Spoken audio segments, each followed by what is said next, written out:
चाबी थी जिसने आप से बीवी के खिलाफ केस बनवाए? ये कौन सी चाबी थी जिसकी वजह से आपने बीवी को जलावतन होने में मजबूर किया? ये कौन सी चाबी थी? आप हमें भी तो बताएं, आप हमारे अपना बताते हमें नहीं बताते। ये कौन सी चाबी थी? आपने आसिफ जारी साहब को दावत दी और मुकर गए, ये कौन सी चाबी थी? उनके फोन को भी उठाने को मना आपको कर रहे थे।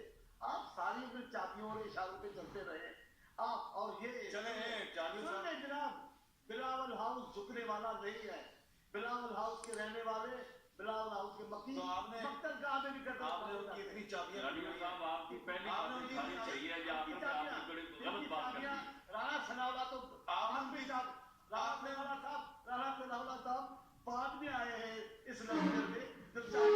आप देखिए राणा सनावला साहब 1990 में भी एमपी थे आपकी पार्टी से। मैं यही तो कह रहा हूँ बहुत देर से इस लश्कर में आए हैं।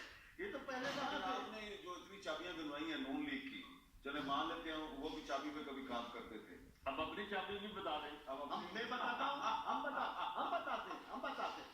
कभी आप हमें बताएं हमने लिख के दिया हो, उनको कहा हो कि हमने नहीं लिख के दिया। आप बताएं झूठ आपने बोला या आपने बोला। आप मक्के में बैठकर कहते थे कि हमने कोई मुआहदा नहीं किया। आपने मुआहदा किया, भाग गए। आपने वादा किया था दोनों ने, और शाइस्ती का वादा किया था, और शाइस्ती का वादा किया था आपने। हमने नहीं छोड़ा, हमने दामन नहीं छोड़ा आज तक। जब मैं आज आपके सामने हूँ तो भी राणा साहब को राणा साहब कह रहा हूँ, मियां साहब को मियां साहब। अच्छा, तो मैं भी चांडियो साहब आपको चांडियो साहब का बहुत शुक्रिया, राणा साहब आपका बहुत शुक्रिया, काकड़ साहब